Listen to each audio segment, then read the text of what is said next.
கர்த்தருடைய நாமத்துக்கு துதியும் கனமும் சோஸ்திரம் உண்டாவதாக. ஆண்டவரை இயேசுவின் நாமத்தினாலே வற்றாத நீரூட்டு நேயர்களுக்கு என் அன்பின் வாழ்த்துக்களை தெரிவித்துக் கொள்கிறேன். 289வது வேதநாடு நிகழ்ச்சிக்கு உங்களை அன்புடன் வரவேற்கிறேன்.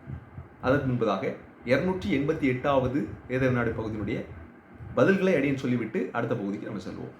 288வது வேதநாடு பகுதியிலே கேட்கப்பட்ட கேள்வியினுடைய தலைப்பு பெண்ணாசை அல்லது தவறான பந்தம். வேதத்திலே அநேக பேர் பெண்ணாசையில் மயங்கியவர்களை பற்றி நம்ம படிக்கிறோம். அதே போல் தவறான பந்தத்தில் சேர்ந்தவங்க அவங்கள பற்றி நம்ம படிக்கிறோம். அதை சார்ந்துதான் இந்த 288வது வேதநாடு பகுதியில் கேள்வி கேட்கப்பட்டது. ஓகே, அதற்கான பதிலை சொல்கிறேன். முதலாவது கேட்கப்பட்ட கேள்வி, போகிற இடத்தில் கவனம் தேவை, படுகுழி இருக்கும். போகிற இடத்தில் கவனம் தேவை, படுகுழி இருக்கும். இதற்கான விடை சிம்சோன் காசாவுக்கு போய் அங்கே ஒரு வேசியை கண்டானாம். சரிங்களா? அந்த வேசியோடு பழகின அனுபவத்தை நம்ம பார்க்குறோம். வேதம் என்ன சொல்லுது? வேசி ஆழமான படுகுழி, இந்த படுகுழிக்குள்ள விழுந்தவர் தான் இந்த சிம்சோன் என்று நம்ம பார்க்குறோம். அதனால தான் முதல் கேள்வி, போகிற இடத்தில் கவனம் தேவை, படுகுழி இருக்கும். சிம்சோனுக்கு படுகுழி தெரியலை. ஓகே, ரெண்டாவது கேள்வி, மணியே உனக்கு அடித்தது எச்சரிக்கை மணி. மணியே உனக்கு அடித்தது எச்சரிக்கை மணி. அதுக்கு பதில் என்னன்னு சொன்னால் பெல்சாசார். பெல் அப்படின்னு சொன்னால் மணி தானே, பெல்சாசார் அந்த மணி என்று ஆரம்பிக்கிற பெயர் கொண்டவர். இந்த பெல்சாசார் தேவனுடைய சமூகத்திலிருந்து, ஆலயத்திலிருந்து கொண்டு வரப்பட்ட அந்த பாத்திரங்களில் தன்னுடைய வைப்பாட்டிகளோடு சேர்ந்து குடித்தாராம். படிக்கிறோம் இல்லையா நம்ம தானியேல் புத்தகத்தில்? அப்போது என்ன ஆயிடுச்சு? ஒரு கையிருப்பி தோன்றி எழுதுகிறது, மெனே மெனே தெக்கேல் உபாசேல், நீ தராசிலே நிறுத்தப்பட்டு குறைவுள்ளவராக காணப்பட்டீர், ஆண்டவர் உடைய ராஜ்யத்தை முடிவுக்கு கொண்டு வந்தார் அப்படின்னு சொல்லிட்டு நம்ம பார்க்குறோம். சரிங்களா? அதுதான் மணியே உனக்கு அடித்தது எச்சரிக்கை மணி அப்படிங்கிறதுக்கான பதில். ஓகே, மூன்றாவது கேள்வி, ஊர் பெயர் கொண்டோனே திராட்சை தோட்டத்தை கெடுக்க வந்தாயோ.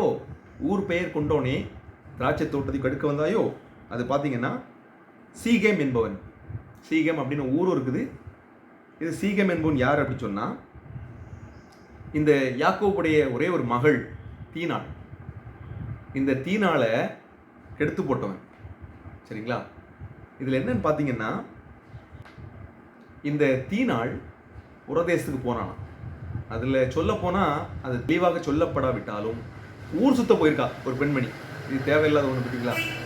தேவையே இல்லாமல் யாரோ ஃப்ரெண்ட்ஸை பார்க்குறதுக்கு ஊர் சுத்த போயிருக்கிறான். அதனால் அவளை இந்த சீகேம் கண்டு அவளை கெடுத்து போடுறான். அதுக்கு பிறகு அது மாத்திரம் இல்லை, அந்த புறஜாதியான் ஆண்டவரை வெறுக்கிற அந்த கூட்டத்தார் பெண்ணு கேட்டு யாக்கோபை விட்டு போகிறாங்க. யாக்கோபுடைய சகோதரர்கள் கொண்ட கோபத்தை நம்ம பார்க்கலாம். சரிங்களா? அவங்க சொல்கிறாங்க, இந்த கல்யாணம் முடிஞ்சது சொன்னால் நாங்கள் உங்களோட சம்மந்தம் கலந்துக்குருவோம், மற்றபடி நம்ம பெண் கொடுத்து பெண் எடுத்துக்கலாம், நீங்கள் எங்கள் இடத்துல நீங்கள் பிஸ்னஸ் பண்ணலாம் அப்படிங்கிறது போல் பேசுகிறாங்க. பார்த்தீங்களா? இது கேட்குறதுக்கு நல்லா இருந்தது போல் இருக்குது. ஆனால் புறஜாதிகளோடு இப்படி தான் சம்பந்தம் கலக்கிற அனுபவம்.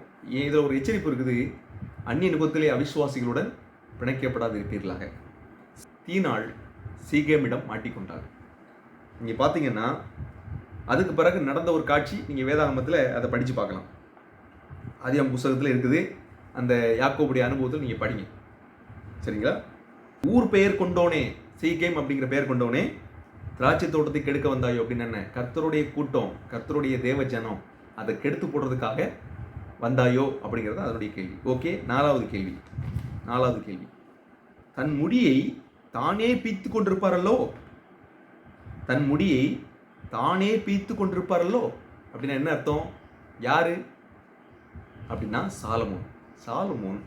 அநேக மறுமணியாட்டிகள் அவருக்கு இருந்தாங்க. யோசிச்சு பாருங்க, அந்த மனுஷன் தான் மாயேன்னு எழுதுறாரு. அப்போ என்ன, அவர் தலையே பிச்சிருப்பார். அப்படி தானே? அத்தனை மனையாட்டிகள் இருந்து எவ்வளவு நச்சரிப்பு கொடுத்துருக்க வாய்ப்பு இருக்குது. இந்த சாலமோனை அந்நிய தெய்வத்தை வணங்கும்படி கொண்டு போயிட்டாங்களாம். எவ்வளோ ஒரு கஷ்டமான சூழ்நிலை பார்த்தீங்களா? இந்த பெண்ணாசையில் மயங்கி போனவர் இந்த சாலமோன். அதைத்தான் இது குறிக்கிறது. தன் முடியை தானே பீத்து கொண்டிருப்பாரல்லோ அப்படின்னா அது சாலமோனை குறிக்கிறது. ஓகே, ஐந்தாவது கேள்வி, இது எல்லாமே ஒரு கற்பனை தான். சரிங்களா? உடனே இதில் வசனத்தோடு கரெக்டாக பார்த்து ஆன்சர் பண்ணுறது ஒரு பக்கம் இருந்தாலும், இது ஒரு கற்பனை. நம்ம எவ்வளோ தூரம் ஒவ்வொருடைய அந்த காட்சிகளை கற்பனை செய்கிறோம் அப்படிங்கிறது. 5வது கேள்வி, இப்படியா போட்டா போட்டி போடுறது? தேவ குடும்ப திட்டம் புரியலையோ? இப்படியா போட்டா போட்டி போடுறது? தேவ குடும்ப திட்டம் புரியலையோ அப்படின்னா என்ன அர்த்தம் அப்படின்னு சொன்னால், யாக்கோபுடைய சம்பவம். யாக்கோபு யாரை விரும்பினாங்க? ராகேலை விரும்புகிறார். ஆனால் அவங்க மாமா லேயாளை கட்டி வச்சிருக்காரு. பார்த்தீங்களா சங்கடமான சூழ்நிலையே. யாக்கோபு ஏமாத்தினாரு, இப்போ அவர் ஏமாறுறாரு. அடுத்து பார்த்தீங்கன்னா ராகேல் குழந்தை இல்லை, லேயாளுக்கு குழந்தை பிறக்குது. அப்புறம் வேலைக்காரியை கொடுக்குறாங்க மாற்றி மாற்றி. எப்படி போகுது பாருங்க காட்சி. மாற்றி மாற்றி வேலைக்காரியை போட்டா போட்டி கொடுக்குறாங்க. இது ஆழ்ந்து கவனிக்கும் பொழுது தேவன் அமைத்த திட்டம் என்னன்னா ஒருவனுக்கு ஒருத்தி அப்படிங்கிற ஒரு திட்டத்தை வச்சுருந்தாரு. ஆனால் இங்கே பார்த்தீங்க அப்படின்னு சொன்னால் மாற்றி மாற்றி சொல்கிறாங்க. அதைத்தான் இப்படியா போட்டா போட்டி போடுறது? தேவ குடும்ப திட்டம் புரியலையோ அப்படிங்கிறதுக்கான பதில் யாக்கோபு. இன்னும் சில பேர் லோத்துன்னு எழுதியிருந்தீங்க. ஓரளவுக்கு அது மேட்ச் ஆகும், இல்லைன்னு நான் சொல்ல வரல. அதுக்கும் நம்ம என்ன செய்யலாம்? மார்க் போடலாம். ஒரு கரெக்டாக மேட்ச் ஆகிற மாதிரி இருந்ததுன்னா கண்டிப்பாக நான் என்ன செய்வேன்? மார்க் போடுவேன். அது தெளிவாக எல்லாருடைய கேள்வி பதில்களை நான் நல்லா படித்து தான் மார்க் போடுறேன். சும்மா அப்படி பார்த்துட்டு உடனே சும்மா ஏதோ ஒரு மார்க் போடுவோம் அப்படின்னு கண்டிப்பாக போட மாட்டேன். எல்லாருடைய பதில்களையும் நல்லா ஆழ்ந்து கவனித்து அந்த பதில்களுக்கு தகுந்தாற்போல தான் நான் மார்க் போடுறேன்.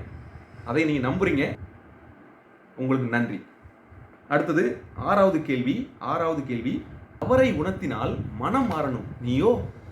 தவறை உணர்த்தினால் மனம் மாறணும் நீயோ? அது யாருன்னு சொல்லி பார்த்தோம் அப்படின்னு சொன்னால் ஏரோது தன்னுடைய சகோதரனுடைய மனைவியை வைத்து கொண்டார். சரியா? யோவான் ஸ்நானகன் போய் எச்சரிக்கிறார். எச்சரிச்சா என்ன செஞ்சிருக்கணும்? தாவீது எச்சரிக்கப்பட்டது போல அப்படி கேட்டுட்டு மனம் மாறி இருக்கலாம். ஆனால் இவரை கொலை செய்ய திட்டமிட்டார் யோவான் ஸ்நானகன். அந்தபடி அவர் செய்தாரும் அப்படின்னு சொல்லி நம்ம பார்க்கணும். சரிங்களா? இப்போ தவறை உணர்த்தினால் மனம் மாறணும் நீயோ அப்படின்னா ஏரோதுடைய சம்பவத்தை பார்க்கலாம். ஓகே, 7வது கேள்வி, முதல் எழுத்து ஒன்றானதாலோ? யாருன்னா ஆபிரகாம், ஆகார். ஆபிரகாமுக்கு அழகான மனைவி சாராள் இருந்தாங்க. குழந்தை இல்லாதனால சாராள் வேலைக்காரியை ஆபிரகாமோடு சேர பண்ணுறாங்க. ஆபிரகாமும் சேர்ந்துக்கிட்டார். என்ன பார்க்குறோம்? ஆபிரகாம், ஆகார். முதல் எழுத்து ஒன்றானதாலோ? ஆபிரகாமுக்கும் ஆகாருக்கும் முதல் எழுத்து ஒன்று. முதல் எழுத்து ஒன்றானதாலோ அந்த பெண்ணோடு சேர்ந்து கொண்டீர் அப்படிங்கிறது போல அது கேள்வி. சரிங்களா? ஓகே, 8வது கேள்வி, நிறைவேற்ற வேண்டிய கடமை உண்டல்லோ? யாருன்னா தாவீது. யுத்தத்துக்கு போக வேண்டிய தாவீது அரண்மனை மேலே உலாவுறாரு. உலாவும் போது தான் யாரை பார்த்தாரு? அந்த பஸ்ஸேபால் குளித்து கொண்டிருக்காங்க. அதை பார்க்குறாரு. ஒழுங்கா ஆண்டவர் திட்டப்படி அவர் தன் செய்ய வேண்டிய வேலை செஞ்சிருந்தார்னா இந்த ஒரு தவறான எண்ணத்துக்கு அவர் போக வேண்டிய அவசியம் இருக்காது. என்றைக்குமே ஆண்டவருக்குரிய காரியங்களில் நம்ம கவனம் அதிகமாக வைக்கும் பொழுது, சரிங்களா, தேவன் நமக்கு கொடுத்த கடமைகளை சரியாக நிறைவேற்றும் பொழுது தவறான சிந்தனைகள் நமக்கு வருவதற்கு வாய்ப்பில்லை.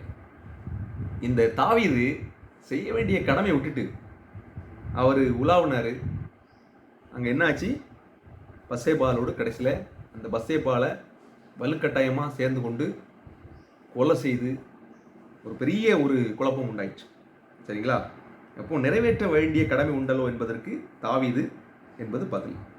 ஓகே, அடுத்தது 9வது கேள்வி, இளைத்து போனான் சாப்பிடாமல் அல்ல. யாருன்னு பார்த்தீங்க அப்படி சொன்னால் அம்னோன் என்பவன் ஒரு சகோதரி மீது விருப்பப்படுறான். தாமார் என்ன, தன்னுடைய சகோதரி முறை, அவளை விருப்பப்பட்டான். இங்கே 2 சாமுவேல் 13ஆம் அதிகாரத்தில் நீங்கள் படிக்கலாம். அவள் நிமித்தம் அப்படியே மெலிஞ்சு போயிட்டான். வசனம் அழகாக சொல்லுது. சரியா? அவள் மேலே ஆசைப்பட்டு மோகம் கொண்டு மெலிந்து போயிட்டான் அப்படின்னு சொல்லி நம்ம பார்க்குறோம். சரிங்களா? இளைத்து போனான் சாப்பிடாமல் அல்ல. சாப்பிடாமல் அவர் மெலிந்து போல, அந்த பெண் மீது மோகம் கொண்டு, தாமார் மீது மோகம் கொண்டு அவர் என்ன செய்தார்? மெலிந்து போனார்னு சொல்லி பார்க்குறோம். ஓகே, 10வது கேள்வி, மோகம் உறவை மறக்க பண்ணிட்டோ? யார் தெரியுங்களா? யூதா தன்னுடைய மருமகள் கூட அவர் சேர்றார், வேசுதனம் பண்ணுறாரு. சரிங்களா? அந்த மருமகள்னே தெரியாமல் அந்த அவளோடு சேர்ந்த அனுபவத்தை நம்ம பார்க்குறோம். இது எங்கே பார்க்கலாம் அப்படின்னு சொன்னால் ஆதியாகமம் 38ஆம் அதிகாரத்தை நீங்கள் படிச்சு பாருங்க. யூதா தாமார், சரிங்களா, அவங்களுக்கு தான் ரெட்டை குழந்தை பிறந்துச்சு அப்படின்னு சொல்லி நம்ம பார்க்கணும். இப்படி ஒரு மோசமான பந்தம், ஒரு மோசமான உறவை அங்கே ஏற்படுத்தி கொண்டாங்க அப்படின்னு சொல்லி நம்ம பார்க்கணும். ஓகே, இதுதான் இந்த பெண் ஆசை அல்லது தவறான பந்தம் என்பதற்கான விடைகள். நிச்சயமாக இது உங்களுக்கு நான் சொல்கிற காரியங்கள் புரிஞ்சிருக்கும் அப்படின்னு சொல்லி நான் நம்புகிறேன். இப்பொழுது நம்ம 289வது வேத வினாவிடைக்கு நம்ம செல்வோம். இன்றைக்கான தலைப்பு ஆவிக்குரிய மொபைல் சேவை.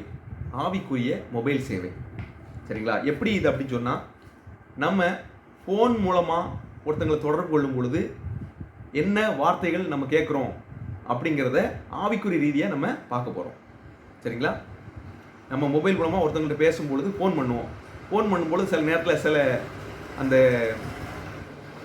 சில காரியங்கள் நம்ம கேட்கும் பார்த்தீங்களா, அதை நான் உங்களுக்கு சொல்கிறேன், உங்களுக்கு புரியும். ஆவிக்குரிய மொபைல் சேவை. முதலாவது கேள்வி, நீங்கள் தொடர்பு கொள்ளும் வாடிக்கையாளர் எண் தற்பொழுது சுவிட்ச் ஆஃப் செய்யப்பட்டுள்ளது அப்படின்னு ஒரு வார்த்தை கேட்கும், சரிங்களா. இதை நீங்கள் எப்படி கண்ணோட்டத்தில் எடுக்கணும் அப்படின்னு சொன்னால், ஆண்டவராகிய இயேசு கிறிஸ்து நம்மளை கூப்பிடுறாரு அப்படிங்கிறது போலவும், நாம் மொபைலை சுவிட்ச் ஆஃப் பண்ணி வச்சுருக்கிறோம் அப்படிங்கிறது போலவும் நீங்கள் கற்பனை பண்ணிக்கோங்க, சரிங்களா. கற்பனை பண்ணி நீங்கள் அதுக்கு ஒத்த ஒரு வசனத்தை நீங்கள் கண்டுபிடிக்கணும். அதுக்கு ஒத்தார் போல் உங்களுக்கு என்ன வசனம் பைபிளில் தோணுது அப்படிங்கிறத கண்டுபிடிக்கணும். இப்போ மதிப்பெண் எப்படி மதிப்பெண் கொடுக்க போகிறோம் அப்படின்னு சொன்னால், நீங்கள் ஆன்சர் பண்ணால் ஒரு மதிப்பெண் உங்களுக்கு கண்டிப்பாக கிடச்சிடும், சரிங்களா. ஆனால் அடுத்தது பார்த்தீங்கன்னா, யார் அதிக பேர் ஒரே காரியத்தை சொல்கிறாங்களோ அவங்களுக்கு 2 மார்க் கொடுக்கணும், சரிங்களா. இப்போ ஒரு கேள்வி 2 கேட்டகரி தான். ஒரு கேள்விக்கு நிறைய பேர் பதில் சொல்லிட்டாங்க அப்படின்னு சொன்னால் அவங்களுக்கு 2 மதிப்பெண் கொடுக்கப்படும். மற்ற எல்லாருக்கும் கண்டிப்பாக 1 மதிப்பெண் உண்டு.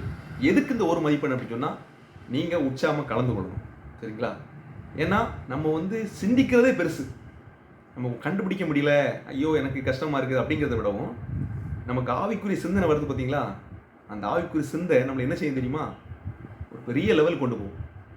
இப்போ என்னாலையும், இப்போ நானும் இந்த கேள்விகள்லாம் எடுக்கிறேன் அப்படின்னு சொன்னால், அதிகமாக சிந்திக்க கண்டிப்பாக ஏதோ ஒன்று தோன்றுகிறது. ஏதோ ஒன்று நமக்கு கற்பனை பண்ணக்கூடிய காரியம் நமக்கு தோன்றுகிறது. அதனால் நீங்கள் கற்பனை பண்ணி கண்டுபிடிங்க, சரிங்களா. நீங்கள் தொடர்பு கொள்ளும் வாடிக்கையாளர் எண் தற்பொழுது சுவிட்ச் ஆஃப் செய்யப்பட்டுள்ளது அப்படின்னா ஆண்டவர் நம்மளை கூப்பிடுறாரு, ஆனால் நம்ம சுவிட்ச் ஆஃப் பண்ணி வச்சுருக்கோம்னு வச்சுக்கங்களேன். இதுக்கு என்ன வசனத்தை நீங்கள் மேட்ச் பண்ணுவீங்க அப்படிங்கிறத நீங்கள் அந்த வசனத்தை நீங்கள் கண்டுபிடிக்கணும். ஜஸ்ட் அந்த வசனத்தினுடைய ஆரம்பத்தை மட்டும் எழுதுங்க, சரிங்களா. ஆரம்பத்தை மட்டும் எழுதுங்க. இப்போ எடுத்துக்காட்டு, கர்த்தர் நல்லவர் என்பது ருசிப்பாருங்கள், அவர் நம்ம மேல் நம்பிக்கை இருக்கிற மனுஷன் பாக்கியவன் அப்படின்னு சொன்னால், கர்த்தர் நல்லவர் அப்படின்னு சொல்லி டாட்டா போட்டுருங்க. அந்த வசன இருப்பிடத்தை கண்டிப்பாக போட்டுருங்க. ஏன்னா அந்த வசனத்தை இருப்பிடத்தை கண்டிப்பாக போட்டுருங்க. ஓகே, 2வது கேள்வி, நீங்கள் தொடர்பு கொள்ளும் வாடிக்கையாளர் வேறு ஒருவருடன் பேசிக்கொண்டிருக்கிறார். நீங்கள் தொடர்பு கொள்ளும் வாடிக்கையாளர் வேறு ஒருவருடன் பேசிக்கொண்டிருக்கிறார் அப்படின்னா என்ன? ஆண்டவர் நம்மளை தேடி வராரு, நம்மளை கூப்பிடுறாரு, நம்மளை அழைக்கிறாருன்னு வச்சுக்கோங்களேன். நாம் ஆண்டவரை பார்க்காம நம்ம வேற யார் பக்கமும் பேசிகிட்டு இருக்கோம் அப்படின்னு வச்சுக்கோங்களேன். இப்படி ஒரு கற்பனை நயம்தான். அப்படி நீங்கள் யோசிக்கும் பொழுது உங்களுக்கு என்ன வசனம் வேதாகமத்திலிருந்து ஞாபகம் வருது அப்படிங்கிறத நீங்கள் தேடி கண்டுபிடிச்சி எழுதுங்க. இது 2வது கேள்வி, சரிங்களா. வேணா உங்களுக்கு நான் டைப் பண்ணி போடுறேன். எனக்கு கொஞ்சம் நேரம் அப்படியே சரியாக அமைவதனால நான் வாட்ஸ்அப்பில் போட முடியல, இருந்தாலும் நான் ட்ரை பண்ணுறேன். 3வது கேள்வி, நீங்கள் பேசிக்கொண்டிருக்கும் நபர் உங்கள் அழைப்பை ஹோல்டில் வைத்துள்ளார். நீங்கள் பேசிக்கொண்டிருக்கும் நபர் உங்கள் அழைப்பை ஹோல்டில் வைத்துள்ளார். ஆண்டவர் நம்மகிட்ட பேசணும் விருப்பப்படுறாரு, அப்படியே ஹோல்டில் போட்டுரும். ஹோல்டில் போட்டு வர பார்த்துக்கலாம் அப்படின்னு சொல்லி சொல்கிறது போல், சரிங்களா. ஆண்டவர் கூப்பிட்றாரு, நம்ம அழைப்பை ஹோல்டில் போட்டுரும்.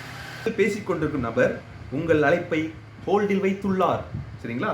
ஓகே, இது 3வது கேள்வி. 4வது கேள்வி, நீங்கள் தொடர்பு கொள்ளும் வாடிக்கையாளர் தொடர்பு எல்லைக்கு வெளியே உள்ளார். நீங்கள் தொடர்பு கொள்ளும் வாடிக்கையாளர் தொடர்பு எல்லைக்கு வெளியே உள்ளார் என்ன? ஆண்டவர் கூப்பிட்றாரு, ஆனால் தொடர்பு எல்லைக்கு வெளியே இருக்கணும் நம்ம. அப்படின்னா என்ன? ஆண்டவர் பக்கத்துலேயே வரல அப்படிங்கிறது போல வச்சுக்கோங்களேன். தொடர்பு எல்லைக்கு வெளியே இருக்கிறோம். ஓகே, இது 4வது கேள்வி. அடுத்தது 5வது கேள்வி, உங்கள் அழைப்பு வேறொரு எண்ணுக்கு ஃபார்வேர்ட்ஸ் செய்யப்படுகிறது. உங்கள் அழைப்பு வேறொரு எண்ணுக்கு ஃபார்வேர்ட் செய்யப்படுகிறது அப்படின்னா ஆண்டவர் நம்மளை கூப்பிட்றாரு தெரியுது, அதை அப்படி வேற பக்கம் திசை திருப்பி விடுறோம்னு வச்சுக்கோங்களேன். உங்கள் அழைப்பு வேறொரு எண்ணிற்கு ஃபார்வேர்ட் செய்யப்படுகிறது. நம்ம அழைப்பை புரிஞ்சிக்காம அப்படியே இன்னொரு பக்கம் திருப்பி விட்றோம் அப்படின்னு வச்சுக்கோங்க. சரிங்களா? இப்படி உங்களுக்கு யோசிக்கும்போது என்ன வசனம் ஞாபகம் வருது அப்படிங்கிறத நீங்கள் சொல்லுங்கள். ஓகே, ஆறாவது கேள்வி, உங்கள் அழைப்பு ரெக்கார்ட் செய்யப்படுகிறது. ஆண்டவர் நம்மளை கூப்பிட்றாரு வச்சுங்களேன், நம்ம அட்டன் பண்ணி பேசுகிறோம், அப்போது ரெக்கார்ட் ஆகுது அப்படின்னு வச்சுக்கோங்க. சரியா? இப்போ இதை கற்பனை பண்ணி பாருங்கள், நம்ம ஆண்டவர் கூட பேசுகிறது ரெக்கார்ட் ஆகுது, அல்லது எப்படியோ பேசும்போது ரெக்கார்ட் ஆகுது அப்படிங்கிறத நீங்கள் என்ன செய்யலாம், ஒரு வசனத்தை கண்டுபிடிக்கலாம். ஓகே, அடுத்தது ஏழாவது கேள்வி, நீங்கள் அழைக்கும் நபரின் சேவை தற்காலிகமாக நிறுத்தப்பட்டுள்ளது.